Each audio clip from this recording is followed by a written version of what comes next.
बोला बोला. नमस्ते. मी पोलीस उपनिरीक्षक शीतल अशोक भोसले, लाचलुचपत प्रतिबंधक विभाग बुलढाणा.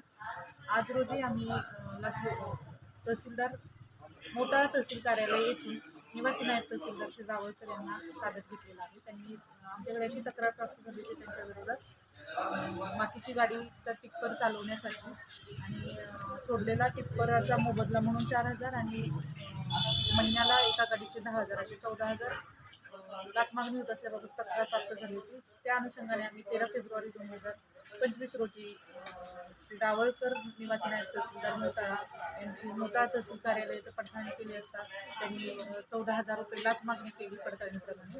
परंतु पडताळणी दरम्यान त्यांना संशय आल्याने सापळा लावला असता. सापळा दरम्यान त्यांना संशय आल्याने त्यांनी तक्रारदार यांच्याकडून लाच स्वीकारली नाही.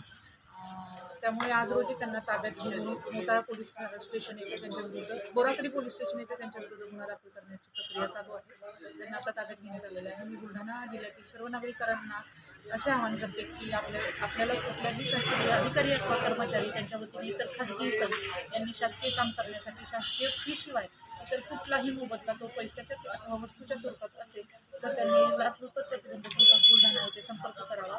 त्यासाठी आमचा टोल फ्री क्रमांक आहे 1064. धन्यवाद.